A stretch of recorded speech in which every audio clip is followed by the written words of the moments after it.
महत्वपूर्ण है। लेकिन लोग गलतफहमी में पड़े रहते हैं, किसने सत्ता निर्माण की, इसमें ही ज्यादा समय बर्बाद करते, लेकिन कर्म के तरफ नहीं देखते। और बुद्ध कर्म को ज्यादा महत्व देते हैं। कर्म सत्ता कर्म विभजती। ये जो विभाग, ये जो कर्म कारण है, हम जो देखते हैं ना, हमारे अंदर से भेद देखो हम कितना है। कोई पुरुष है, कोई स्त्री है, जना जानवर है, पशु है, पक्षी है। ये जो है कर्म, कर्म के कारण ही है ये सब कुछ। अब इस कर्मों को समझना तो पड़ेगा ना। लेकिन जब तक समझते नहीं तब तक हम कर्म को क्या कहते हैं कि इसमें थोड़ा गलत फहमी में पड़े हुए हैं। क्यों? क्योंकि हमारे ऊपर सदियों से हालांकि शिक्षा यहां से ली गई है। प्रसन्न बुद्ध बन गए लोग, सारा कुछ बुद्धिज्म से सीखा और अपने नाम से खपाने की कोशिश की, और उसको तहस महस करके बुद्ध का जो कर्म सिद्धांत है उसके ऊपर पर्दा डालकर उसके सामने ईश्वर को रख दिया। अगर इतिहास देखेंगे तो बड़ा उचित विभाजन कैसा कैसा किया है इन लोगों ने। तो ऐसा कहते हैं कि ये एक आप बोधिचर्या अवतार पढ़िएगा, बहुत ही अच्छा है। उसमें उसमें आपको थोड़ा सा जानकारी मिलेंगी। तो पहले कोई ईश्वर नहीं था, कोई आत्मा नहीं था, कोई परमात्मा नहीं था। अगर इतिहास देखेंगे तो अब उतर नहीं जाएंगे हम, लेकिन अगर थोड़ा सा जानकारी के लिए कि क्यों कैसा हुआ ये। तो पहले कोई पूजा नहीं थी, कोई पाठ नहीं था। आदि मानव था, और आदि मानव से धीरे धीरे उनको कई कई वर्ष, हजारों लाखों वर्ष लगे। आदि मानव, उसको कुछ पता ही नहीं था कैसे रहना कैसा नहीं। कैसे भी रहना, कहीं भी कुछ भी खाना। कोई उनको होश भी नहीं था। और फिर वो धीरे धीरे उसने विकास किया। मानव, आदि मानव ने विकास किया। और जब थोड़ा विकास होते गया तो फिर शुरुआत हुई। और फिर उसके बाद में धीरे धीरे आत शब्द माने भीतर, अंदर। तो ये आत्म शब्द भीतर है ना, आत्म शब्द ऐसा पहले उन्होंने, मैं डिटेल में नहीं जाऊंगा, वहां से शुरुआत होती है। और फिर आगे चलकर फिर वो आत्मा हो गया। और आत्मा ही कैसा आ गया है, ज्यादा दिन नहीं हुए उसको। वहां धीरे धीरे आज से अगर लगभग देखें तो 4,000 वर्ष का इतिहास अगर देखेंगे, 5,000 का समझ सकते हैं, लेकिन लगभग 4,000 तक कोई आत्मा परमात्मा नहीं था। फिर धीरे से आत्मा आ गया। और फिर ये जो संसार कैसा चलता है, तो बुद्ध और उनका धम्म, बाबा साहब ने लिखा है उसमें, बहुत ही अच्छे कुछ ऋषि मुनियों के नाम दिए। आपने भी अगर उसमें पढ़े हो पढ़ लीजिएगा। बहुत ही अच्छा उन्होंने कि इन लोगों ने इस संसार में जो कैसा क्या आदमी का विकास कैसा होना चाहिए। आदमी अगर बुखार में बीमार पड़ता है, आज कोई बीमारी होती है, तो उसको कैसा उसके लिए कार्य करना है, इस प्रकार का। फिर उसमें फिर कुछ मन पर कार्य करने के भी, तो उसको ऋषि, रुख रुख रुख माने पेड़ पौधे, झाड़, इससे जो औषधि निकाल गई उससे जो विकास होता, उससे अगर दवाई पानी जो जड़ी बूटी निकली उससे, तो उसको ऋषि कहने लगे। और जिसने मन पर थोड़ा सा ध्यान देकर काम करवा दिया है, तो उसको मुनि कहने, ऋषि मुनि। तो ये ऋषि मुनि का नाम आता है बुद्ध और उनके धर्म में, ऐसे कुछ ऋषि मुनि का, जिसमें आप पढ़ेंगे तो पता चलेगा। उसमें आप पढ़िए। उसमें है अष्टक, वामक, वामदेव, विश्वामित्र, अंगिरा, भारद्वाज, भृगु।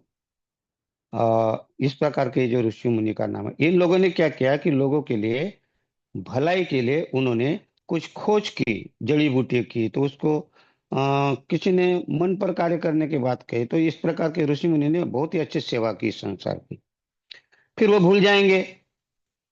तो इसीलिए कहा कि हम लोग अगर चले गए, ये ऋषि मुनि को लगा कि हम लोग चले जाएंगे तो ये शायद इन लोगों का आगे चलकर संसार में तो लोग रहते जाएंगे, आते रहेंगे, जाते रहेंगे। तो उनके लिए तो कुछ ना कुछ तो विकास के लिए उनके जड़े दवा पानी, कुछ ना कुछ औषधि पानी रहना चाहिए। तो उन्होंने एक प्रकार के मौखिक ऐसे वेद, जिसको वदन, वदन माने मुख, मुख से, अर्थात वदन, वदन माने वाद, ये शब्द निकला है। वाद, वदन से विवाद, वदन से संवाद, ये जो शब्द निकले तो वदन से वेद। तो वेद माने जड़ी बूटी या मन पर जो कार्य करने का, उन्होंने ऐसे मौखिक लिख दिए उन्होंने, और ये है वेद चालू हो गए फिर। तो वेद मतलब उस समय क्या था कि जड़ी बूटी पर काम करना और मन पर कार्य करना, तो उसमें उन्होंने श्लोक के समान लिख दिया, और ये फिर ज्यादा समय नहीं हुआ, ये 5,000 के लगभग वर्ष के अंदर का इतिहास है। उस समय कोई आत्मा नहीं था, परमात्मा नहीं था। फिर धीरे धीरे इसमें वेद भूल गए लोग। चाहे भले ही उन्होंने वो लिखे मौखिक, लेकिन भूलते गए क्या क्या काम में आते थे। फिर बाद में उसका अपभ्रंश होते होते उसमें फिर और जुड़ते गए। फिर उसके आगे आप देखते बहुत सारे वेद निर्माण हुए, 4 वेद बोलते क्या, जो भी है उसमें। तो इसमें फिर क्या हुआ कि ये जो वेद जिन्होंने लिखे थे, जिसको कहते हैं, तो उसको क्या कहते थे, ये जो अष्टक है, वामक, वामदेव, विश्वामित्र का नाम सुना आपने, जमदग्नि का नाम सुना होगा, अंगिरा का नाम, भारद्वाज का नाम सुना होगा, भृगु का, गौतम, ये लोगों का नाम सुने होंगे आपने। तो इन लोग के, ये जो इन्होंने फिर वो परंपरा चले लिखने के वेद, तो इनके द्वारा लिखे गए, इनके द्वारा बताए गए ये वेद है। मुखाग्र थे उस समय, ऐसे एक दूसरे को ट्रांसफर हो जाते थे, जो भी बात लिखा तो बाद में आ गए। तो एक उसी समय में, ऐसे समय में लगभग बुद्ध के पहले पहले, लगभग आप समझ सकते 3,000 वर्ष पहले, एक जैमिनी नाम का एक ऋषि हो गया, एक मुनि हो गया, ऋषि मुनि कहते हैं उसको। उन्होंने एक बखेड़ा निर्माण कर दिया। और उन्होंने क्या किया कि ये जो कहते हैं कोई मनुष्य ने नहीं बनाया, कोई पुरुष के द्वारा ये निर्मित नहीं है, जो ये वेद है किसी के, ये पुरुष के द्वारा बनाए गए नहीं है। तो लोग उनके फॉलोअर होने लगे फिर, बहुत सारे लोग, होना ही है ना, क्योंकि होते ही है। कुछ लोगों को अच्छा लगता, कुछ लोगों ने भाई ऐसा कैसे बोलते हैं। तो पहले ऋषि मुनि का नाम है, उसमें नाम देखेंगे आप, कभी विश्वामित्र का आता, कभी वामक का आता, कभी ये उसमें जो नाम है 10 ऐसे ऋषि मुनि के नाम आते रहते हैं उसमें। लेकिन ये नहीं, इसने कहा कि नहीं, ये किसी ने बनाया नहीं, कोई पुरुष, पौरुषवाद कहते हैं इसको, पौरुषवाद, अपौरुषवाद। और वो फिर यहाँ वाद खड़ा हो गया, पौरुषवाद माने पुरुष के द्वारा, और अपुरुषवाद माने पुरुष के द्वारा नहीं। तो जेमिनी नाम के इसने बखेड़ा खड़ा कर दिया, पोपंडा कर दिया कि ये कोई ऋषि मुनि ने लिखे नहीं है। तो फिर कहाँ से आएंगे? तो लोगों को सवाल होगा ना, पूछेंगे आप, भाई अगर ऋषि ने नहीं लिखे तो फिर किसने लिखे? अब फिर उसमें तो ईश्वर भी नहीं था उस समय, फिर कैसा, कौन लिखा, फिर कौन लिखा अगर ये है, तो कैसे टपके? तो ये बात बहुत लगभग लोगों को नहीं पचती थी। तो सवाल करते थे कि नहीं, फिर आप बताओ कौन है। तो फिर ऐसे दो भाग हो गए, एक मान्य कुछ उनके तरफ हो गए, और होते ही है। आप इसकी चिंता मत करना, क्योंकि संसार में अभी भी अगर कोई आप पार्टी निकाल दो, तो उसके पार्टी भले ही अच्छी रहे नहीं रहे, उसके लोग उनके पास में रहते हैं, और वो फॉलोअर काम करते रहते हैं। उदाहरण के लिए हमारे अपने भारत में अपने अगर देखेंगे, तो रिपब्लिकन पार्टी है ना, नहीं मत पड़ता किसी को, तो दो भाग हो गए। तो उसमें भी लोग है, इसमें भी लोग है, फिर तो भाग होते उसमें तो किसको माने किस, लेकिन लोग तो फॉलोअर है ना, होते ही अपना अपना प्रचार करते। इस प्रकार उसके जमीनी के बहुत सारे लोग उनके तरफ हो गए, और बहुत से लोग इधर थे, क्योंकि ये ज्यादा लोग थे, क्योंकि होशियार भी लोग रहते कि भाई नहीं आए, अगर इसने नहीं लिखा तो किसने लिखा। और फिर ऐसे इसमें एक अक्षबात नाम का ऋषि कूद पड़ता है। उसको लगा कि नहीं, जमीनी की बात को क्या करना है, अपने को इनको साथ देना है। तो इसकी बात में तो लोग उसके तरफ चाहेंगे, तो क्या करना चाहिए? तो उसने कहा कि ये जो है संसार में आत्मा की तो बात हो गई थी, आत्मा निर्माण कर ही दिया था इन्होंने। आत्मा ने भीतर भीतर, अंदर अंदर, आत्मा आत्मा आत्मा करते करते वो आत्मा एक मात्रा लगाकर आत्मा बन गया, कि अंदर कोई आत्मा है। फिर आगे चलकर लोगों ने जो आत्मा को ज्यादा महत्व दिया, कि ये आत्मा ही सब करती है। तो ये सब आत्मा आत्मा, तो इन्होंने क्या कहा कि ये परमात्मा लिखा है, और यहाँ से परमात्मा माने ये दूसरी आत्मा है, ये लिखने वाली दूसरी आत्मा है। फिर ये अक्षपाद ने कहा कि परमात्मा है, यानी दूसरी आत्मा है लिखने वाली, और ये यहाँ नहीं रहती। ये हमारे साधारण लोगों में भी आत्मा नहीं रहती, ये पर आत्मा है, दूसरी आत्मा है। फिर उसके नाम नाम कैसा देते तो लोगों ने भी कहा, मतलब तो क्या ये करते क्या, फिर वो तो किसने परमेश्वर का, फिर किसने ईश्वर का, फिर ईश्वर ने लिखा। तो लगभग बुद्ध के आने के 3000 वर्ष से पहले ये ईश्वर निर्माण हो गए, और फिर वो ईश्वर को धीरे धीरे लोगों ने फिर बुद्ध धर्म के क्या बोलते हैं, बुद्ध धर्म के इसमें साथ लेकर उनके पास से सारा सीख कर फिर अपने नाम से खपाना शुरू कर दिया। पूजा भी जो हो, अगर आप देखेंगे तो पूजा बुद्ध धर्म से शुरू हुई, लेकिन आज पूजा जिधर गए, लेकिन आज हम पूजा को क्या करते, अवहेलना करते। तो ये हमारा क्या है कि हमारा जो अज्ञान है, और यहाँ हमने चश्मा लगाया है मिथ्या दृष्टि का। चश्मा मिथ्या दृष्टि का अगर लग गया ना, तो उसको सारा सही सही दिखाई देता है। और उसमें ऐसा ही हुआ था, घोड़े जो वहां के है, जब वो वहां अकाल आ गया रूस में, रशिया में, तो घोड़ों में वो सूखा घास खाते ही नहीं थे। सूखा घास खाते ही नहीं थे वो, क्योंकि उनको हरा घास चाहिए था, हरा घास मिलता था, तो सूखा घास खाने को तैयार नहीं रहते। तो बड़ा आफत आ गई थी, तो मर जाएंगे घोड़े ऐसे से। फिर क्या किया, तो कोई एक आधा विद्वान निकला, उन्होंने क्या कहा कि ऐसा है क्या, तो उन्होंने हरे चश्मे बनाए और सब घोड़ों को पहना दिया हरे चश्मे। और जब घोड़ों को हरा चश्मा पहना दिया, तो सूखा घास भी खाने लगे, उनको वो हरा हरा दिखने लगा। तो ऐसा ही मिथ्या दृष्टि का चश्मा, जब घोड़े को घास हरा दिखाई देता है, तो मिथ्या दृष्टि वाले को क्या दिखेगा, सत्य दिखेगा, सम्यक दृष्टि नहीं है उनके पास में। और फिर जो है वो आत्मा और परमात्मा के चक्कर में लग गए। लेकिन फिर बुद्ध आ गए, और बुद्ध ने वो मिथ्या दृष्टि का चश्मा उतारा। लोगों को जो लगा था, जिन्होंने लगा के रखा वो तो उनको मिथ्या दृष्टि, लेकिन बुद्ध ने सम्यक दृष्टि का चश्मा लगाना शुरू कर दिया। और तब जाके 62 प्रकार की दृष्टियां निर्माण हुई थी बुद्ध के आते आते। और सभी में आत्मा ही था, परमात्मा नहीं था। अगर आप 62 दृष्टियां देखेंगे ना उस समय, बुद्ध के समय में, उसमें कोई भी ईश्वर या परमात्मा नहीं था। ये जो 62 दृष्टियां खाली आत्मा पर थी, सब बातें। तो कोई कोई तो कुछ कहते कि संसार किसने बनाया, तो कोई कहता सूर्य ने बनाया, कोई कहता कि जल से बना, कोई बोलता हवा से बना। अपने अपने हवा में बात करने लगे थे। लेकिन बुद्ध ही है, उन्होंने ईश्वर का, बुद्ध के समय तक आकर बुद्ध ने क्या किया, ईश्वर का पत्ता साफ कर दिया और वहां कर्म रख दिया। और बुद्ध ने कहा फिर कम्य था, कम्य दाय दो। दाय दो का था उत्तराधिकारी। हमारा उत्तराधिकारी कौन है, जैसे हम बनाते ना अपने उत्तराधिकारी। हाँ, अगर कोई मर जाता तो अपना बच्चों को देते, उत्तराधिकारी बनाते। या कोई पार्टी वाले पार्टी का उत्तराधिकारी बनाते, ये है उत्तराधिकारी। बुद्ध ने उत्तराधिकारी कर्म को कहा है। कम्म दाय दो, कम्म योनि। योनि जन्म भी होता है, वो कर्म कौन सा जन्म होता है, पशु का, पक्षी का, जो भी जानवर जंतु, जीव जंतु, मनुष्य जो भी होता है। 31 प्रकार के लोग बुद्ध ने बताया, बहुत ही अच्छा। बुद्ध ने जो बताया 31 प्रकार के लोग हैं, ये कर्म के का उत्तराधिकारी, अपने उत्तराधिकारी है।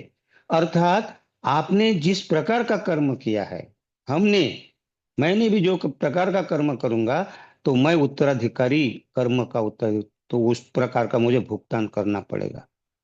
और इसीलिए पहली गाथा कही थी, मनो पुबगम्मा धम्मा, मनो सेठा मनोमया। मन, मन को बुद्ध ने महत्व दिया। दूषित मन से अगर कर्म करते हैं तो दुख होता है, और निर्दोष मन से अगर कर्म करते हैं तो सुख होता है। तो कर्म को कितना महत्व दिया बुद्ध ने, इससे हमें पता चलता है। और इसलिए हमें ये कर्म पर ज्यादा जोर देना चाहिए। तो कौन से कर्म करना चाहिए हमें, तो हमें पुण्य कर्म करना चाहिए, पाप कर्म नहीं करना चाहिए। सब पापस्ස अकरण। बुद्ध ने पहला ही पाठ दिया है। कौन सा? धम्मपालन गाथा में बाबा साहब ने लिखा है। हालांकि बुद्ध की शिक्षा और धम्मपद की अलग अलग जो प्रसंग के अनुसार बुद्ध ने बताया है, वहां बाबा साहब ने धम्मपालन गाथा में हमें दिया है। और बाबा साहब ने ये शब्द कौन सा? सब पापस्ස, पाप और पाप और पुण्य में हम लड़ते रहते, कहाँ है पाप और कहाँ है पुण्य। और बाबा साहब ने धम्मपालन गाथा में तीन चार गाथा ली तो बड़ी महत्वपूर्ण ली है कि बुद्ध अगर है, कोई बौद्ध अगर है, तो बौद्ध के लिए धम्म पालन गाथा बहुत ही महत्वपूर्ण है। लेकिन हम धम्म पालन गाथा में हम उसके ऊपर चिंतन ही नहीं करते। कहते बहुत सारे, हमारे महाराष्ट्र की बात किए तो अमरावती का उधर का हिस्सा है, वो सब पापस्थ नहीं कहता है, कहता ही नहीं वो। त्रिशरण पंचायत हो गया, साधु साधु साधु। लेकिन इधर नागपुर के तरफ, इधर भंडारा नागपुर के तरफ त्रिशरण पंचशील हो गया, तो फिर सब पापस करणं कुशल उपसंपदा सचित परियोदकं हो गया काम। जाओ। लेकिन क्या अर्थ है, बाबा साहब ने ये गाथा क्यों दी है? हाँ? नहीं मालूम। क्यों नहीं मालूम? बाबा साहब ने धम्म दिया है, और जाते जाते उन्होंने धम्म देने के समय उन्होंने कहा कि बहुत कुछ हमें सिखाना है, बहुत कुछ सिखाना है, मेरे लोगों को बहुत कुछ सिखाना है। तो सबसे पहले क्या करना है? तो उन्होंने मेरा बौद्ध, ये सही बौद्ध रहना चाहिए, इसलिए सब वापस से शुरुआत की। और खाली हम उसको गाथा कहते, एक उसको बहुत ही अच्छा पुण्य कर्म समझते हम, और छोड़ देते। बोलते हैं सब पाप सकरण कुशल संपदा, और सारे कर्म करते पाप के। तो फिर इसका बोलने से और क्या मतलब है? तो इसीलिए ऐसा ही नहीं। बाबा साहब का जो दिया हुआ है, एक एक शब्द बड़ा महत्वपूर्ण है। ये किन प्रकार बुद्ध बुद्ध के तरफ कैसा आदमी जाएगा, बाबा साहब सारी व्यवस्था करके रखी। बुद्ध और उनका धम्म दिया, उसके उसको अगर चिंतन से अगर जाते उसके भीतर, तो आप निश्चित बौद्ध बन सकते हैं। 22 प्रतिज्ञा दी, 22 प्रतिज्ञा को अगर आप चिंतन कर कर अगर उसका चिंतन करते और वो आत्मसात करते, तो निश्चित ही आप बाहर नहीं जा सकते। गाथा के नाम से दिए सब पापसरण, उसके बाद में जो जो क्या करना है। और ये कहा है कि जब भी आप कोई वर्ग होता है, कोई कार्यक्रम होता है, फिर कोई कार्यक्रम करो, आप सभा ले लो या नामकरण ले लो या कोई भी पूजा पाठ ले लो, पूजा पाठ के बाद में जब आपको ये धम्म पालन गाथा देते हैं, तो ये इसलिए देता है कि इस पे चिंतन करिए और इसके अनुसार आप चलिए। अपमादेन संपादेथ। बुद्ध ने ये शब्द दिया था आखिरी, जब प्रवचन देते थे।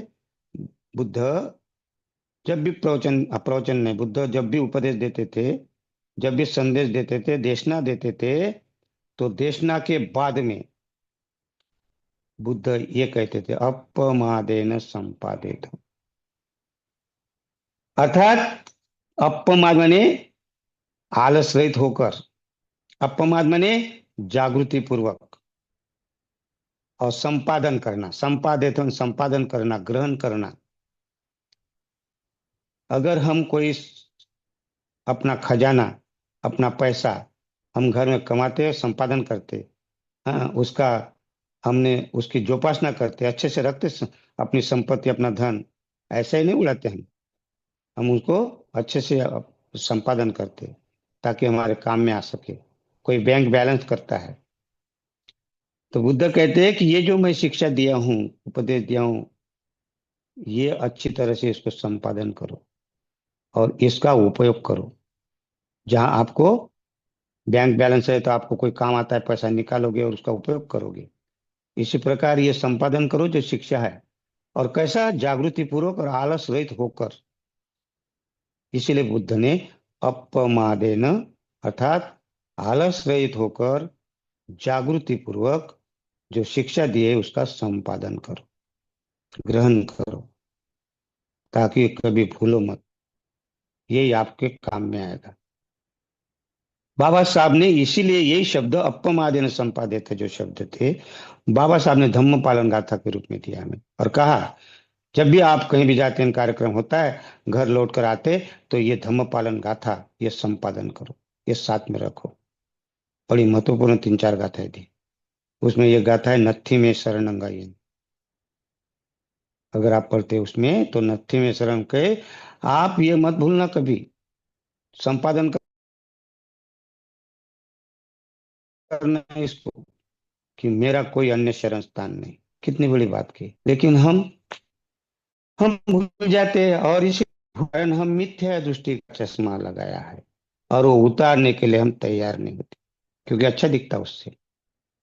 सम्यक दृष्टि का चश्मा अगर रहा तो सम्यक दृष्टि का चश्मा मिलेगा तब ना। कहाँ मिलेगा सम्यक दृष्टि का चश्मा? अकुशल के लिए या पाप कर्म के लिए कोई शाला नहीं, कोई पाठशाला नहीं होती।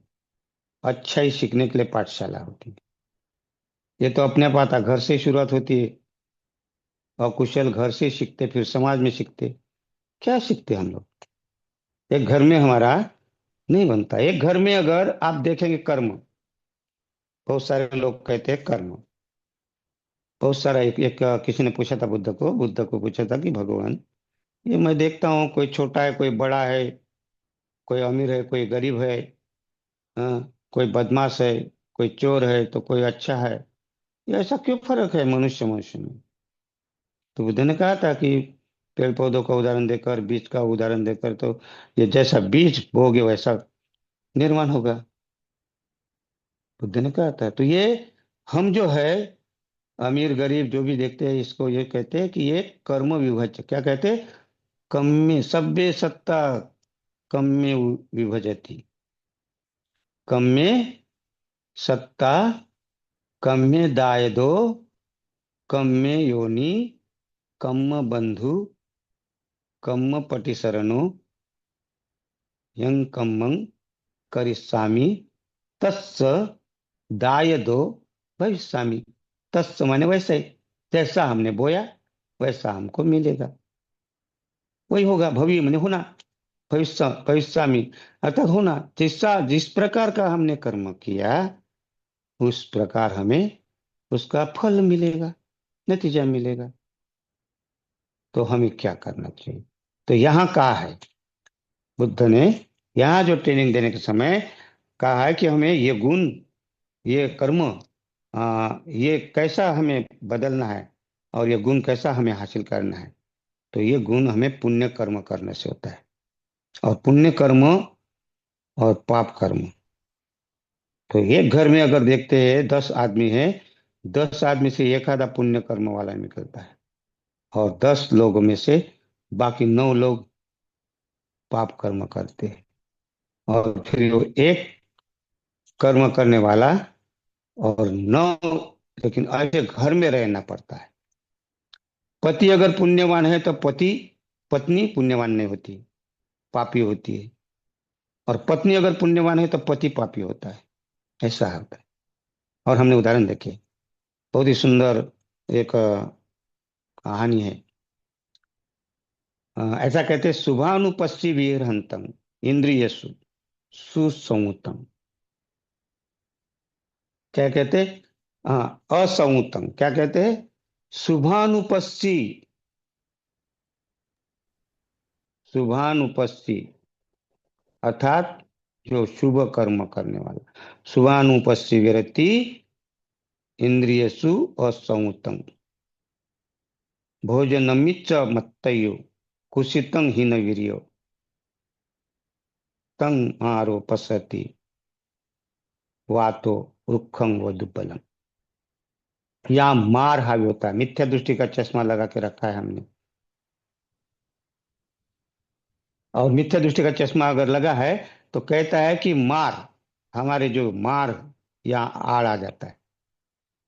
तो जिस प्रकार मार दुर्बल वृक्ष को, जो वृक्ष पेड़ कितना बड़ा हो गया है लेकिन दुर्बल हो गया है, कमजोर हो गया है, सड़ गया अंदर से, तो जिस प्रकार से दुर्बल वृक्ष को हवा उसको उध्वस्त कर देती है, इस प्रकार ये मार हमें उद्ध्वस्त कर देता है।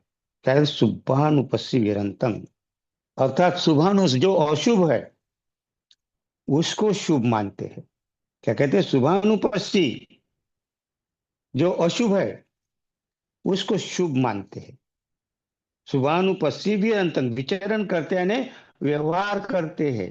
कैसा व्यवहार करते? कि जो अशुभ अशुभ अशुभ है तो शुभ मानकर मानते हैं शुभ। फिर क्या है? शुभानुपस्सी विरंतम इंद्रियेषु असमुतम, जो इंद्रिय है जो असंयमित रहते, संयम नहीं रहता, संयम रहित, अर्थात जो अशुभ को शुभ मानकर चलते हैं, जो इंद्रियों का संयम नहीं करते। और फिर क्या कहा? इंद्रियसु असंतम भोजनमी अमत्तयु, मत्तयु मत्त माने मात्रा, अमत्तयु माने मात्रा नहीं, भोजन में मात्रा नहीं, अर्थात असंतुलित भोजन। तो यहाँ क्या है? असंतुलित भोजन। असंतुलित भोजन मैंने कैसा? कुछ भी खाने का, पेट भरना है, हाँ, कुछ भी खाते रहते, गली सड़ी चीज खाते रहते हैं, गंदा पानी पीते रहते हैं, मांस मच्छी में बहुत ही मजा आता, आनंद आता है। और अच्छा भोजन अगर खाना अच्छा बना, कोई भी दूसरा भी तो और दो वाला ज्यादा खाते हैं। और संतुलित, उसको भोजन में उसकी मात्रा, अर्थात भोजन में संतुलन नहीं होता। तो बुद्ध कहते हैं ऐसे लोग जो भोजन में मात्रा नहीं जानते, अर्थात असंतुलित भोजन करते हैं। भोजन मिच्च मत्तयु कुशितं हीन वीर्य, कुशित माने आलसी,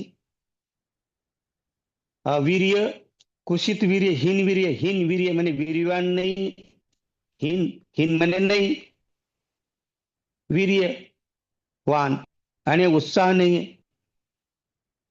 तो जिसमें वीर्य नहीं है, उत्साह नहीं है, आलसी है, भोजन में मात्रा नहीं जानते और संतुलित खाना खाते हैं और अशुभ को शुभ समझते हैं।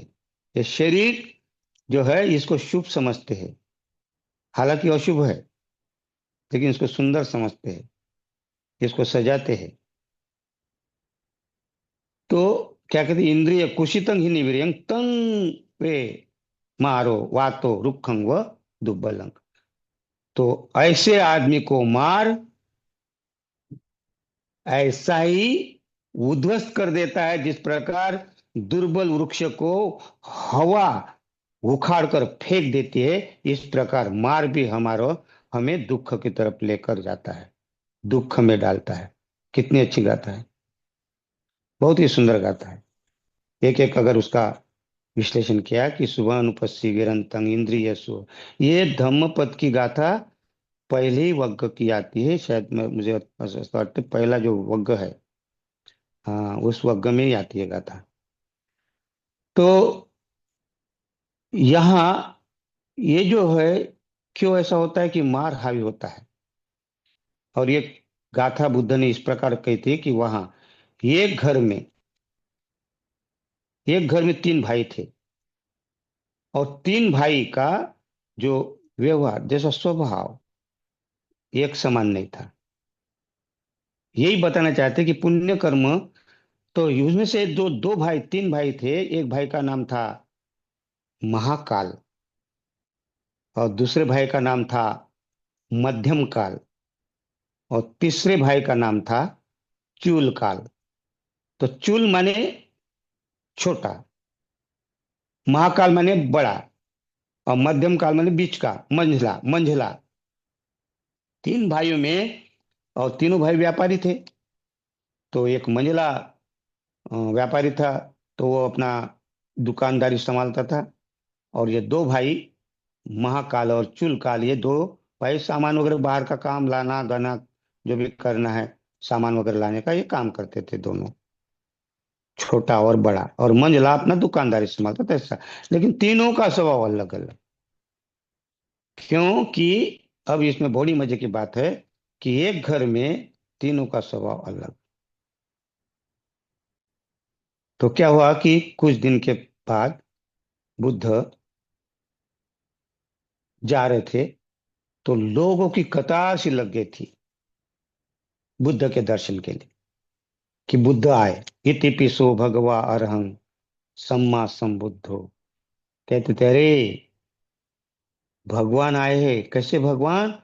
कि भगवान है, अरहत है, सम्यक संबुद्ध है, आचरण से युक्त है, सुगति को प्राप्त है, लोक विदु है। हाँ, इस प्रकार का अनुत्तर है। पूरी दम सारथी उन्होंने नियंत्रित किया है अपने मन को। और वो देव और मनुष्य के उपदेशक है। आओ चले। तो कतार सी लगी थी दर्शन के लिए श्रावस्ती नगर में। और ये दो भाई जा रहे थे। तो दो भाई में से जो बड़ा भाई था महाकाल, इन्होंने देखकर कहा कि ये इतनी भीड़ जा रही, कौन है ऐसे? तो किसी को पूछा, भाई ये भीड़ कैसी जा रही, किधर जा रही? हाथ जोड़कर जा रहे, कोई फूल लेकर जा रहे, कोई कुछ लेकर जा रहे। कौन ऐसा? ये श्रावस्ती में क्या हो गया ऐसा? तो उन्होंने, अरे बुद्ध आए हैं, बुद्ध का दर्शन करने जा रहे। बुद्ध महान है, भगवान है, ये जो बता रहे, बखान कर रहे, उनको बता रहे। इसके मन में आ गए, अरे इतने अच्छे भगवान है, बुद्ध है, तो क्यों ना मैं दर्शन करूं। लेकिन ठीक उसका छोटा भाई है, वो उतना उत्सुक नहीं था, नहीं था उत्सुक। तो देखिए दोनों भाई है। मैं ये कहना चाहता हूँ यहाँ कि दो भाई एक ही घर में, एक ही माँ बाप के, एक ही माँ बाप से निर्माण हुए बच्चे, लेकिन एक इतना उत्सुक बुद्ध दर्शन के लिए। तो ये क्या है? पिछला पुण्य कर्म है। हमें दिखाई नहीं देता, लेकिन हम, ये पुण्य कर्म है। ऐसा ही हम अगर उनको देखे तो हमारा जीवन भी ऐसा ही है ना। हम भी देखते हैं ना, कितने लोग हैं यहाँ, कितने लोग जुड़े हैं। और क्या भारत में इतने लोग हैं क्या? और ये संदेश कितने लोगों तक पहुंच गया होगा? ब्रह्मचारी कर्मादित्य जी ने डाला होगा, और डाला होगा कुछ लोगों ने, और मैंने भी डाला होगा। तो ये कितने लोग आ गए इसमें जुड़े। तो पुण्य कर्म होना चाहिए। पुण्य कर्म अगर नहीं है तो आप कैसा करोगे? पुण्य नहीं होने के कारण, तो उनका वो कर्म, तो वो क्या कहता है, अपने आप उनके मन में बात आती है, क्यों नहीं मैं बुद्ध को मिलूं। और ये कहता है मैं क्यों जाऊं। लेकिन भाई का प्रभाव, बड़ा भाई है, तो बड़े भाई की बात मानना पड़ेगा। मन नहीं पड़ता है ना, कभी कभी क्या है, मन में नहीं रहता। लेकिन अब बड़ा है, तो भाई को बोल भी नहीं सकता कि मत जा। तो अनमने मन से जाना पड़ा उनको, मन नहीं है। और वो प्रभावित हो गया, और उन्होंने आज्ञा लेकर उन्होंने कहा भी मैं दीक्षा लेना चाहता हूँ, दीक्षा भी ली, और वो भिक्षु भी बन गया। अब इसको देखते देखते ही इसको लगा, अरे मेरा बड़ा भाई बन गया। बड़े भाई ने क्या कहा उसको मालूम है? बोले, छोटे बंधु, चुल काल को क्या कहा, छोटे बंधु, अब ऐसा समझो मेरा जितना कुछ भी है, जितना मैंने कमाया धन जो भी है, ये सब तेरे को दे रहा हूं मैं। मुझे कुछ भी नहीं चाहिए, मैं अब संन्यास ले रहा हूँ। मैं प्रवजित हो रहा हूँ, भिक्षु बन रहा हूँ। तू संभाल, अब तेरे को मुझे कुछ देना नहीं, तुम लोग जाओ भाई लोग, तो मेरे को कोई मतलब नहीं, मेरी जायदाद है सब तुम, मुझे एक पैसा भी, मुझे असली खजाना मिल गया।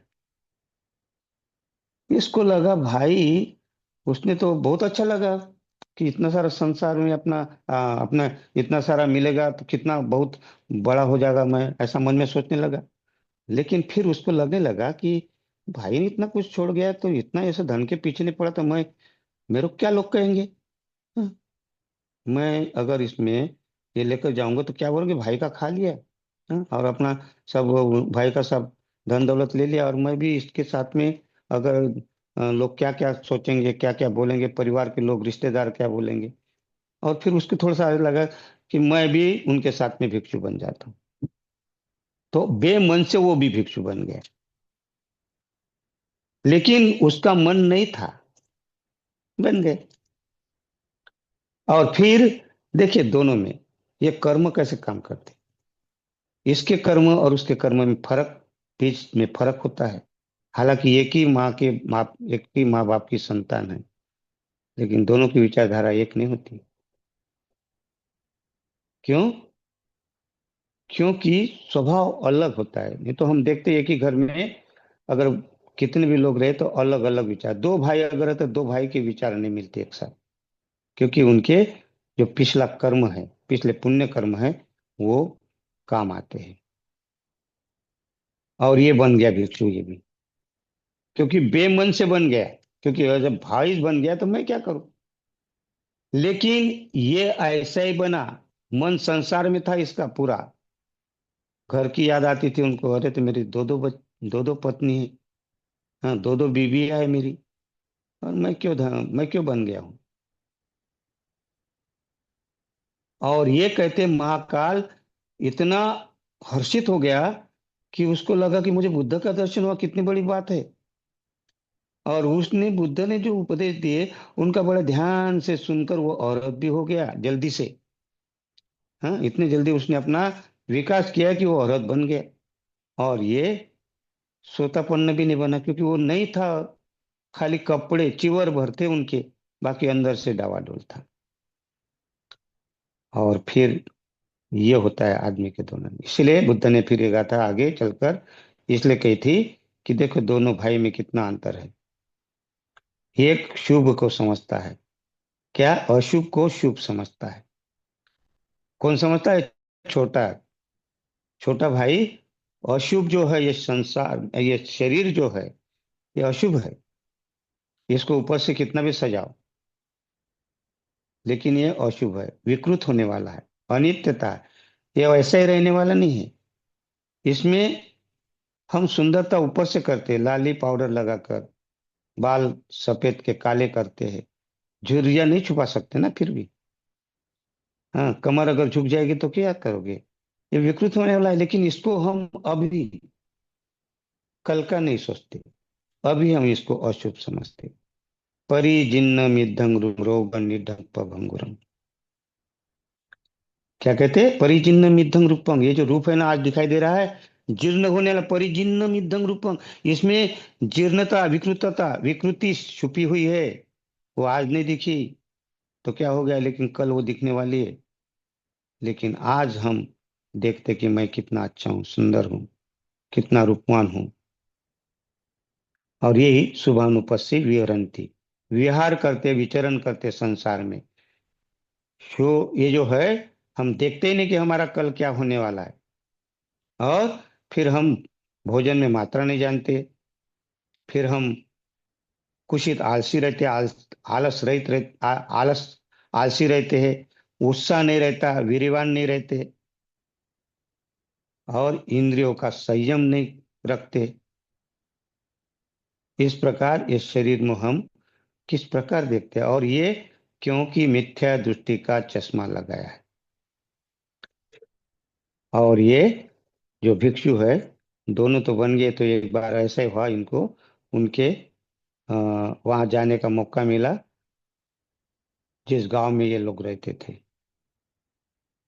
तो वहां से उनकी पत्नियां थी, महाकाल की, चूलकाल की। तो इन पत्नियों ने सोचा था कि बुद्ध आए तो बुद्ध को अपने घर में बुलाना चाहिए। तो उन्होंने बुद्ध को बुलाने के लिए, और बुद्ध को बुलाएंगे, लेकिन उनका उद्देश्य दूसरा था कि इन लोगों को कैसा गृहस्थी जीवन में लाना है, दोनों भाइयों को, महाकाल को और चूलकाल को, ये दोनों भाइयों को गृहस्थी में कैसा लाना है। तो इसी शेड यंत्र के अंतर्गत उन्होंने बुद्ध को आमंत्रित किया, हमारे घर में आइए, हमारा भोजन स्वीकार करिए। उद्देश्य दूसरा था। उद्देश्य क्या था कि इनको किस प्रकार का हमें अ, इनको गृहस्थी जीवन में वापस लाना है। हमारे साथ भी ऐसे ही होता है। वो भिक्षु की कहानी तो है ही है, लेकिन हम भी देखिए, हम भी षड्यंत्र रचते हैं। अगर कोई अच्छा धर्म की तरफ जाता है तो उसका रास्ता रोकने की कोशिश करते हैं।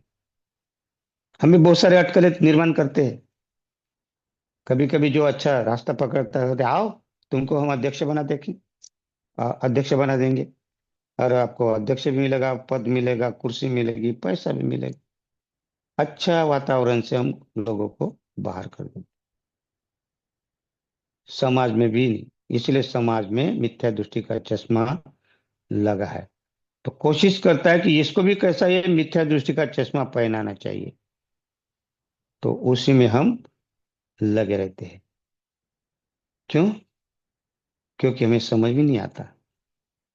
तो ये सब कर्म का खेल है, क्योंकि यहाँ समय दृष्टि नहीं है। और इसलिए बुद्ध धम्मा धम्मा मनोमय, मन ही सर्वश्रेष्ठ है, मन ही प्रधान है, मन ही मनोमय है।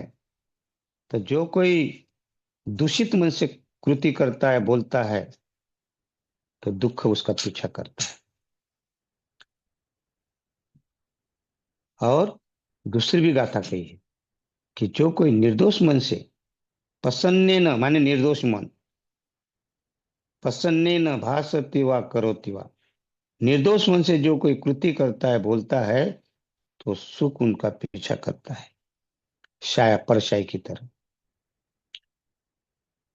इसीलिए ये दो गाथा बड़ी महत्वपूर्ण गाथा है। और बुद्ध ने कितनी महत्वपूर्ण गाथाएं दी है। और बुद्ध घोष ने ये धम्म पद में पहले ही पहली दो गाथा दी है। क्योंकि आदमी कर्म के तरफ आ जाए, मन पर कार्य करे, मन को निर्दोष बनाए, मन को क्या चाहिए, बाद में लाना। हाँ, ठीक है, ओके। तो दूषित मन से और निर्दोष मन से बुद्ध ने ये गाथा इसलिए कही है। उनके कर्म को कितना महत्व दिया बुद्ध ने। और इसलिए ये जो हम प्रशिक्षण लेते हैं ना, इसमें ये बात कर्म आई है, बौद्ध को कर्म। लेकिन क्या है, हम कर्म को फिर मैं बताऊंगा कर्म क्यों नहीं हम उसके तरफ उड़ते, क्योंकि क्या अपभ्रंश कर दिया है। तो वो जो उनको निमंत्रण देते चुल व चुल चुल चुल काल और महाकाल को, और वो उनको घर में लाने का कैसा प्रबंध करते, तो उनका एक नियम था भिक्षु बुद्ध के समय का संघ का, कि किसी ने अगर निमंत्रण दिया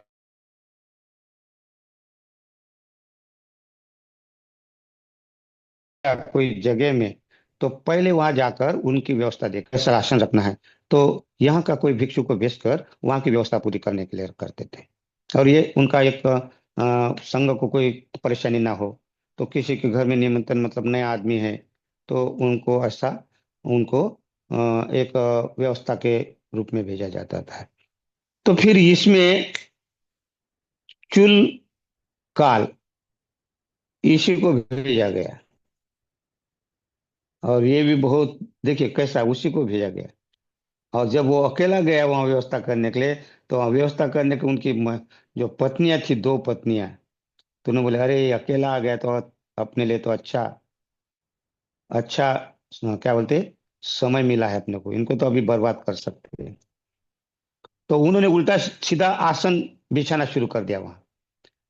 जो बुद्ध का आसन थोड़ा ऊपर था, और उनके साथ में भिक्षु का जो आसन था, फिर उसके बाद में पीछे उनका ऐसा नियम था उस समय कि अच्छे जो प्रधान शिष्य थे, ये जो शिष्य में जो अच्छे औरत थे या थे, तो उनको ऐसे आपके पीछे फिर जो धीरे धीरे भिक्षु रखने का एक प्रकार का उनका ऐसा परिपाटी थी। तो इन्होंने उल्टा सीधा कर दिया, ऊंचा आसन नीचे कर दिया, नीचे का आसन ऐसा इधर उधर जमा दिया। तो इसने अरे अरे क्या कर रही हो तुम लोग, क्या कर रही हो तुम लोग, वो भिक्षु कहता है चुलकाल अपने पत्नियों को, क्या कर रहे हो।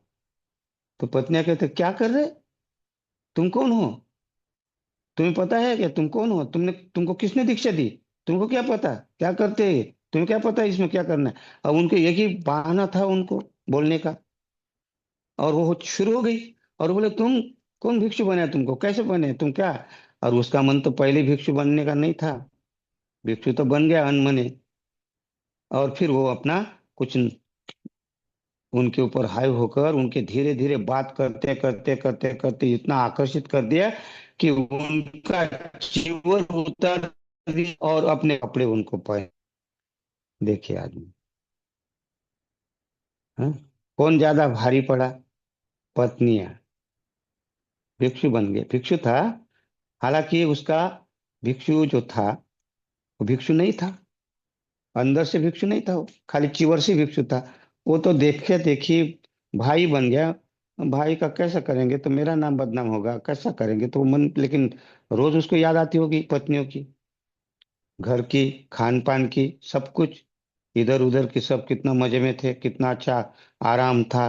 हाँ, घूमने का था, सब कुछ था। तो ये तो उसी में लगा रहता है। लेकिन बड़ा भाई तो बड़ा भाई है। हालांकि बड़ा भाई को ही जाना था वहां व्यवस्था देखने के लिए। दरअसल बड़े भाई को ही वहां भेजा था, लेकिन बड़ा भाई का कुछ चिवर उवर पहने नहीं थे, कुछ गीला था, सुखा रहे थे। तो उनको समय लग रहा था, तो इसलिए कहा कि जा, चुलकाल तू जा और वहां व्यवस्था दे। बस यही हुआ। कभी ना कभी ऐसी बातें होती है, कैसा संयोग होता है। और वो जाकर वहां चुलकाल ग्रस्त जीवन बन गया। आदमी का भी ऐसा ही है हमारा। हम और उस चुल में और हम में क्या फर्क है, देखना। क्योंकि हमारे जो बौद्ध बने हैं, बाबा साहब ने बड़े बड़े मुश्किल से कितना सहन, क्या कहते हैं, कष्ट सहन करके, कितनी परेशानियां मुसीबत, हमें बाबा साहब के बारे में बताने की इतनी आवश्यकता नहीं, क्योंकि बाबा साहब को हम जानते हैं। उनके तीन तीन बच्चे, चार चार बच्चे, हाँ, बाबा साहब पे चले गए। फिर भी तो हमें पता नहीं कि उन्होंने हमारा, ये इतने सारा ये जो इतनी सारे संतान है, चार संतान तो छोड़, ये जो संतान है दुख में है, हाँ, इनके आंसू पोंछने के लिए अपने तरफ ध्यान नहीं दिया। आज उनके कारण हमें मिला सब कुछ। इतना ही, सब कुछ मिला नहीं तो बोधिसत्व चिंतन भी करते हैं, ऐसा नहीं है। बोधिसत्व चिंतन करते हैं कि किस प्रकार विकास होना चाहिए। तो उन्होंने मालूम था संविधान कोई परिपूर्ण नहीं है। वो सिर फिरो के हाथ में अगर गया तो संविधान संविधान नहीं रखेंगे वो। और इसीलिए बुद्ध के तरफ ले गए। और बुद्ध के तरफ ले जाकर, इसलिए लेकर जाकर गए कि ये बुद्ध को अगर समझ जाएंगे, हाँ, बुद्ध को समझेंगे, धम्म को समझेंगे, तो निश्चित इस संविधान से ही ज्यादा इसमें उनको सुख प्राप्त होगा। लेकिन हमने क्या किया? हमने सही सही बाबा साहब की तरफ ध्यान, और बाबा साहब को भूल गए। और आज, आज जो हमारा हाल है ना, आज बेहाल है। हमारी आने वाली संतानों के लिए बड़ा मुश्किल है, बहुत ही मुश्किल है। आपने तो निकाल लिया, अपना जीवन ठीक हो गया, सहूलतें मिले, सब कुछ। अभी तो कुछ मिलने वाला नहीं। तो क्या दशा आएगी, क्या बोलेंगे वो संतान, कल आने वाली संतान की, हमारे पूर्वजों के हाथ में इतना अच्छा समय मिला था, इतना अच्छा, लेकिन हमने गंवा दिया। क्योंकि बुद्ध ने समझे। यही तो हाल है हमारा, चूल काल के तरह। हम भी महाकाल की तरह नहीं देख पाते। महाकाल ने अपना विकास की आदत बन गया। इन्होंने तो इनको गृहस्थी बना दिया। तो महाकाल की 8 पत्नियां थी, इसकी तो दो ही थी, लेकिन महाकाल की 8 पत्नियां थी। उन्होंने देखा कि अरे ये दो महिला ने अपने आदमी को गृहस्थी बना दिया, तो क्यों ना, हम तो 8 है, और 8 महिला है, तो महाकाल को तो हम गृहस्थी बनाने में कमी नहीं रखेंगे। हम भी ऐसे कुछ तो षड्यंत्र करते हैं और उनको, महाकाल को भी हमारे चक्कर में लेते हैं। लेकिन महाकाल तो औरत हो गए थे ना। और औरत कभी कभी पीछे आते हैं क्या? ना। महाकाल, फिर ये ग्रस्त बन गया। महाकाल को लगा ये क्या हो गया। तो औरत, औरत थे, औरत समझ जाते, बुद्ध भी समझ जाते। महाकाल गए, और महाकाल को भी उन्होंने कोशिश की बहुत ही 8 महिलाओं ने उसको रिजाइन, उसके लिए बहुत कोशिश की कि ये गृहस्थी जीवन में आ जाए, और उसको भी एक अकेले में घेर लिया। और उन्होंने क्या क्या कर दिया होगा वो आप जान सकते हो। लेकिन ये महाकाल औरत थे, और औरत अर्थात उनको बुद्धत्व प्राप्त होने के बाद वो किसी के चक्कर में नहीं आ सकते, और वो नहीं आए, सबको छोड़कर आ गए। उन्हें पता चला कि ये किस लिए षड्यंत्र रचा, कैसा रचा, वो हम दोनों भाई को गृहस्थी जीवन में लाने के लिए। तो ये कच्चा था और ये पका था, तो ये उनमें से निकल गया। इसको नहीं रोक पाए। जैसे रट्ठपाल का भी एक कहानी ऐसी है। उनकी भी पत्नियां उनको कोशिश कर रही थी, लेकिन रट्ठपाल भी वहां से निकल गया, क्योंकि वो भी औरत था। हमारे जीवन में भी ऐसा कई बार आता है, उतार चढ़ाव, हम पढ़ते नहीं, अध्ययन नहीं करते, छोटी मोटी बातों में उलझे रहते हैं, और फिर हम रास्ता भूलते हैं, धम्म वर्ग में जाने का रास्ता भूल जाते हैं। कभी कभी सुनने को आता है तो ठीक है, लेकिन वहीं वहीं तक रहता है सीमित, हम आगे नहीं बढ़ पाते।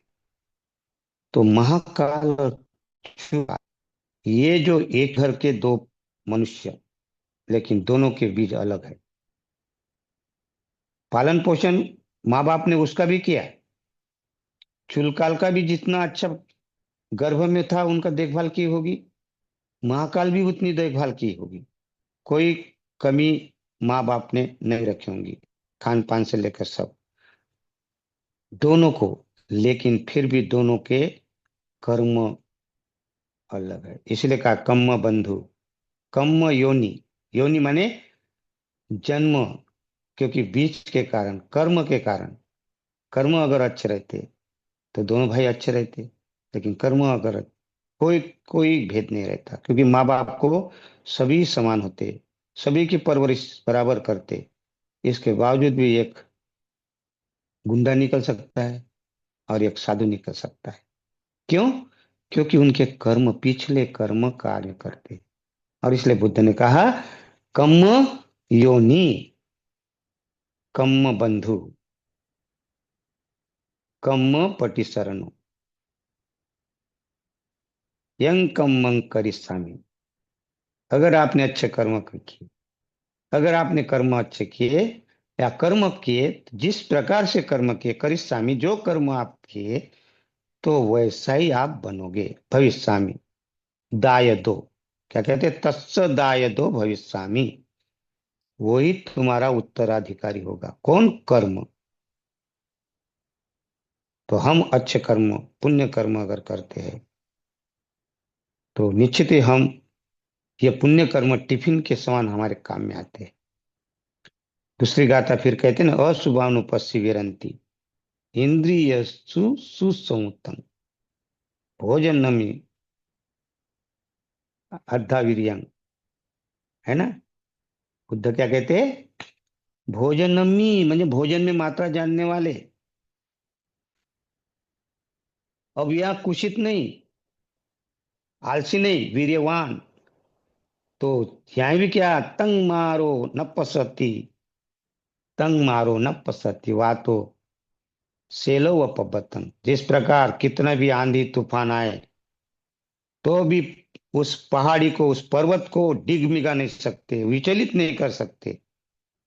चाहे कितनी भी बड़ी आंधी आए, तूफान आए, तो भी पहाड़ का, पर्वत का कुछ भी नुकसान नहीं होता। हिल नहीं सकता, तो भी वो पर्वत हिल नहीं सकता। सेलो माने पर्वत। क्या कहते हैं? तंग मारो न पसहती, न पसहती माने गिरा नहीं सकता, हिला डुला नहीं सकता। न पसहती, तंग मारो न पसहती, वातो सेलंग व पबतंग। जिस प्रकार पर्वत को हिला नहीं सकते, डिगमिगा नहीं सकते, कितनी बड़ी आंधी तूफान आए, कितनी बड़ी हवा आए, उस पर्वत का कुछ भी नहीं बिगाड़ सकते। इस प्रकार जो भोजन में मात्रज्ञ है, जो संतुलित आहार करता है, अशुभ को अशुभ समझता है, जो अपने इंद्रियों को संयमित रखता है, उसको मार उसका कुछ भी नहीं बिगाड़ सकता। जिस प्रकार हवा पर्वत का कुछ भी नहीं बिगाड़ सकती, इस प्रकार ये दूसरी गाथा कही है। तो हमें ये शिक्षा देती है कि क्या करना है हमें, शुभानुपस्थित अशुभानुपस्थित, तो ये शरीर, तो शरीर को जानना चाहिए कि शरीर में क्या है। केश, नाखून, दांत, रोम, चाम, मांस, है ना, क्या है। केश यानी बाल अनित्य है, बाल अनित्य है। रोम,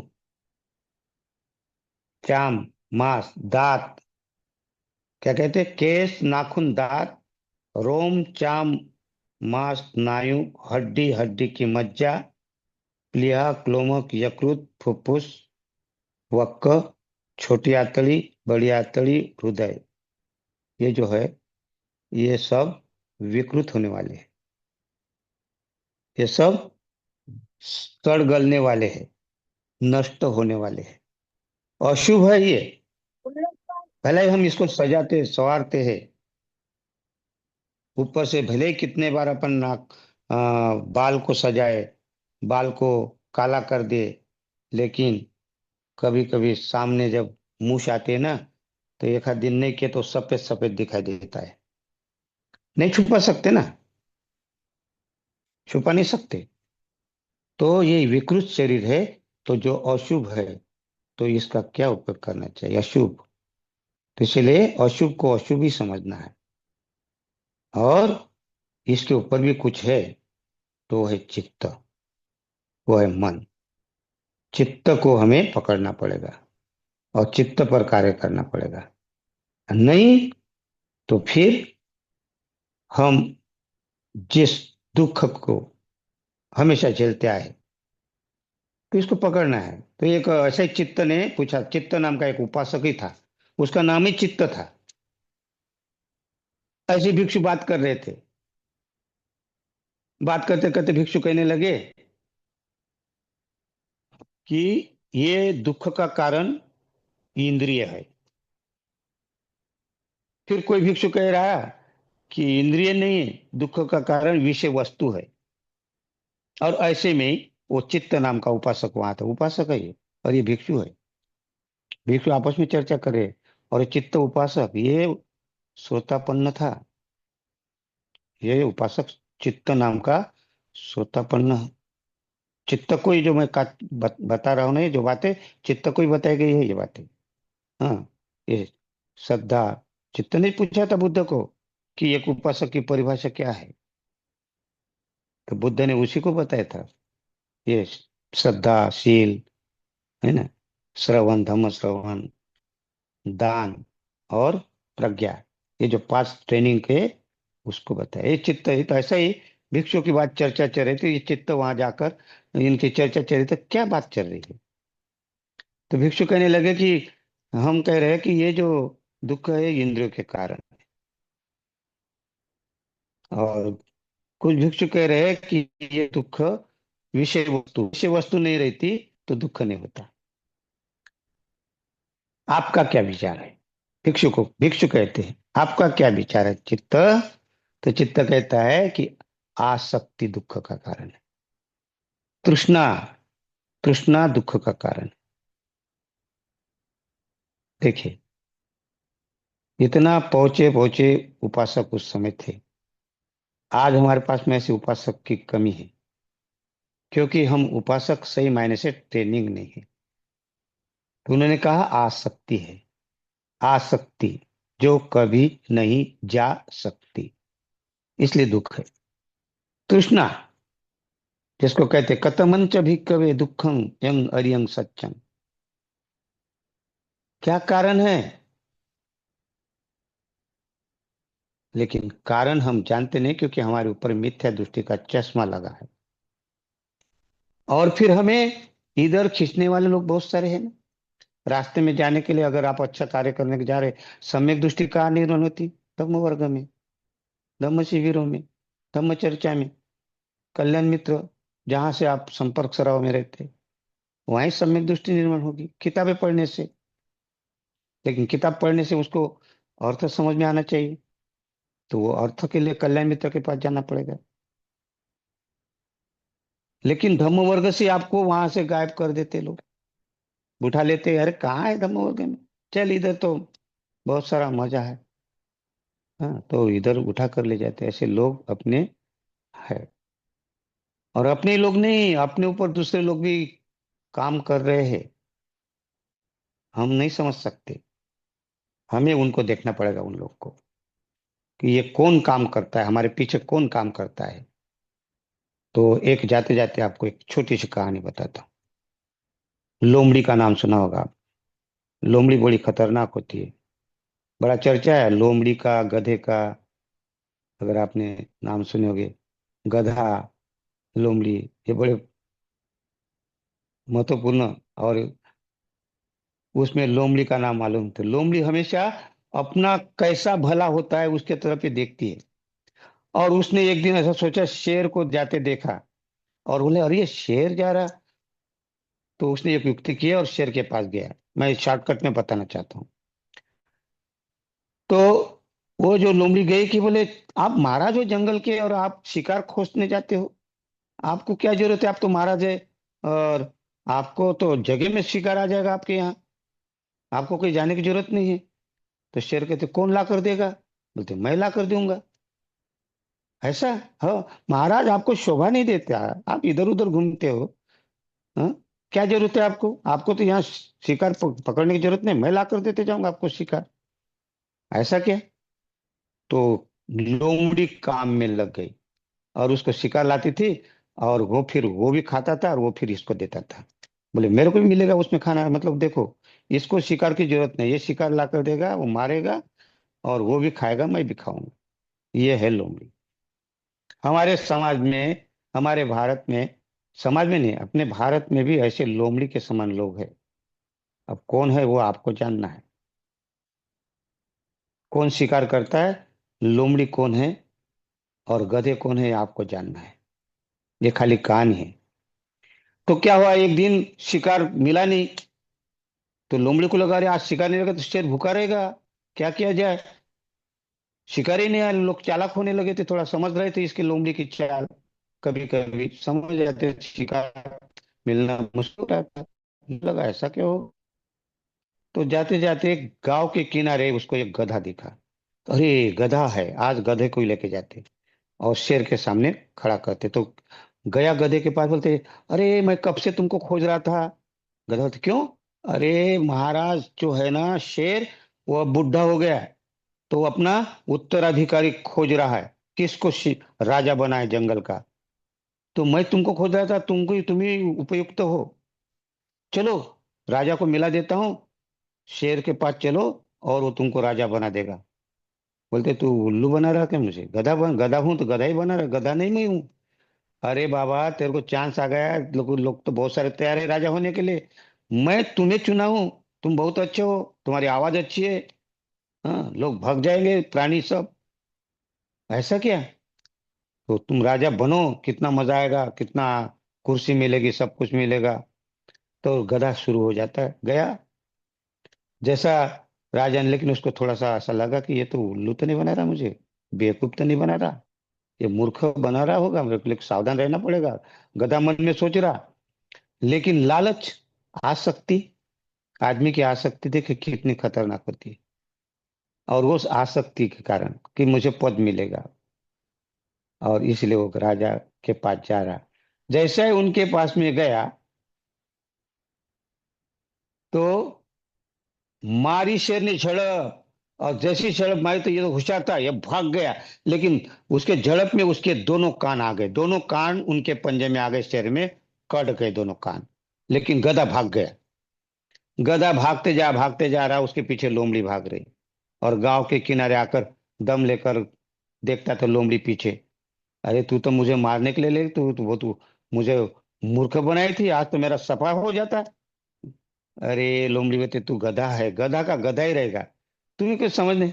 क्या गधा है, उसने झड़प मारी, मेरे कान देखी, दोनों कान गायब है, और तू कहती है मैं होशियार था करके मैं वापस आ गया। लोमड़ी कहते नहीं, तू गधा ही है, तेरे को नहीं मालूम तुम्हारे कान क्यों क्यों नहीं है? बोले क्यों नहीं है? उन्होंने कान, तुम्हें अगर तुम्हें मारना था तो पूरा तुम्हारे नड्डी पर बैठ जाता, गले पे बैठ जाता, खून चूस लेता तेरा। लेकिन उन्होंने ऐसा नहीं किया, तेरे कान ही उन्होंने काटे। तो उतना समझ, क्या समझू इसमें, कान क्या उसके हाथ में नहीं आया मैं? बोले नहीं, ऐसा बात नहीं, उन्होंने कान इसलिए काटे। देख, तू राजा बनने वाला है, तेरे को राजा बनाना है। और जब राजा बनेगा तो राजा को मुकुट पहनना पड़ता है ना। तो मुकुट जब पहना है तो तेरे कान आड़ आ रहे थे, क्यों? कान के कारण तेरे सिर में मुकुट नहीं बैठेगा। इसलिए राजा ने तेरे कान काटे, ताकि कान नहीं रहने से तेरा मुकुट ठीक से आ जाए, इसलिए काटे। और तू भाग के आ गया। चल, राजा इतना अच्छा अवसर खो दिया। वो नाराज हो जाएगा नहीं तो शेर। तेरे कान इसलिए काटे। बोले ऐसा है क्या? फिर तैयार हो गया। क्यों? क्यों? अंदर आसक्ति है, लालच है, पद की, प्रतिष्ठा की। चला गया। और दूसरी बार भी, लेकिन मन में एक था कि अरे मारेगा तो नहीं, मारेगा तो नहीं, मारेगा तो भाग जाऊंगा। जैसे उसने झड़प मारी कि भाग जाऊंगा। और वैसे हुआ, दूसरी बार गया और फिर भी झड़प मारी शेर ने। जैसी झड़प मारी तो पलटा और भागने लगा, लेकिन उसके हाथ, उसके पंजे में उसकी पूंछ आ गई और पूंछ कट गई और गधा भाग गया। और फिर भाग गया गधा, गधा फिर लोमड़ी पीछे। फिर गांव के किनारे आकर फिर पीछे लोमड़ी को देख के, तू बहुत खतरनाक आदमी है, तू मेरे को मारने के लिए लेके जा रहा, मैं समझ गया तेरी चाल को। बोले तुम फिर अभी गधे के गधे हो, मूर्ख हो। क्यों? क्योंकि तुम मूर्ख ही रहोगे। अरे उन्होंने क्यों तुम्हारी पूंछ काटी? पूंछ नहीं काटी, उसने मुझे पकड़ना, पंजा से पकड़ कर मारना चाहता था वो। लेकिन उसकी गनीमत समझो, पूंछ आ गई और मैं भाग गया। वो पूंछ कट गई, नहीं तो मैं अगर अगर मेरा मिलता ना तो पकड़ा जाता मुझे। बोलते नहीं, ऐसा नहीं, तेरे को पकड़ना है तो पहले नड्डे में, तुम्हारे गले गले में, ये जो है गर्दन में पकड़ कर तेरे गर्दन का खून पी लेता वो। लेकिन उसको ऐसा नहीं करना। तेरी पूंछ इसलिए काटी, क्यों काटी? जरा समझ। हाँ बता, क्यों काटी? गधा कहता है। बोले इसलिए काटी कि तू अब राजा बनेगा, तेरे सर में मुकुट आ गया, कान काट दिए। और जब तू सिंहासन पर बैठेगा, वो आसन पर बैठेगा, तो ये तेरे आसन में बैठने के लिए पूछ आड़ आ जाएगी। तू ठीक से बैठ नहीं पाएगा आसन पर। और इसीलिए राजा ने तेरी पूछ काट दी। बोले ऐसा है क्या? तू तो गधा है, तू समझता ही कहाँ है? अक्कल अगर होती तो तू कहाँ। तेरे को तो पूछ काटी इसलिए काटी कि तू बैठ नहीं पाएगा आसन पर, सिंहासन पर। ऐसा है कि चल, अभी कोई बात नहीं, अभी पूछ भी कट गई, तेरा कान भी कट गया, अभी तो आराम से, अभी कुछ कटना नहीं, चल।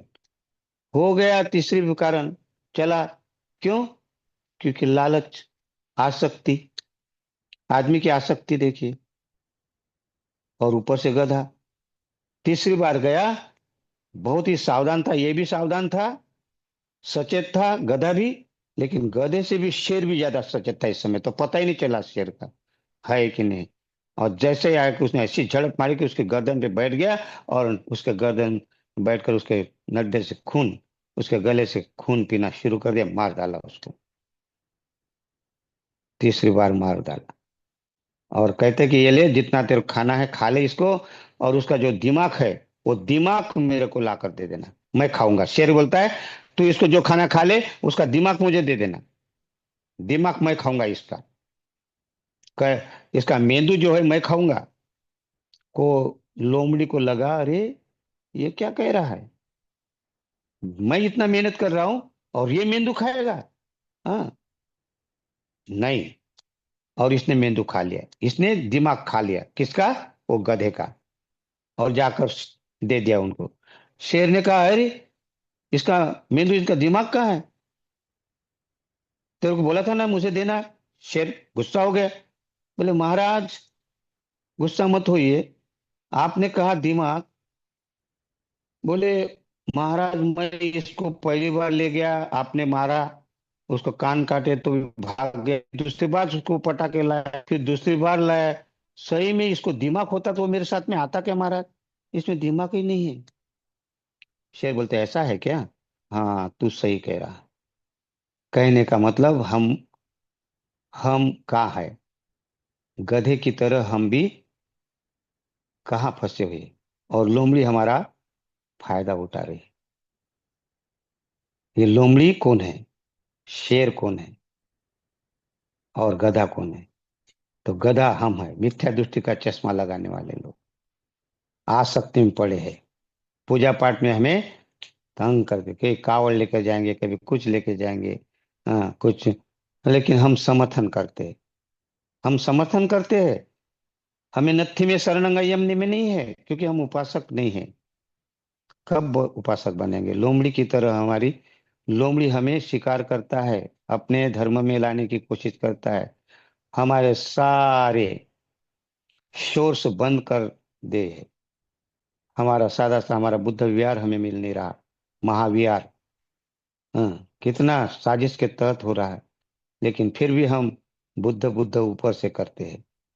और लोमड़ी हमारा शिकार करने के तैयार है। एक वर्ग हमारा इतना शोषण कर रहा है कि वो हमें ऊपर उठने ही नहीं दे रहा है, और हम गधे उन्हीं के समर्थक बन जाते हैं, शेर के समान। कौन है शेर? तो हमारे कुछ तथाकथित नेता लोग, उनके उनके हो जाते हैं, उनके लोमड़ी के चक्कर में आ जाते हैं, और हमें बर्बाद करते। क्यों? कि गधे को दिमाग नहीं है, शेर अपना उल्लू सीधा करता है, लोमड़ी अपना शिकार करते रहते। तो पहले जैसे थे हम, ईश्वर ने ईश्वर के अलग कर दिया था बाबा साहब बुद्ध ने, बाबा साहब ने। फिर हम उन्हीं के पूजा पाठ में, कर्म कांड में समर्थन करते, धम्मं शरणं गच्छामि कहते। तो हमें समझना पड़ेगा, लोमड़ी कौन है, गधे कौन है, और शेर कौन है। ये आपके ऊपर छोड़ता हूँ।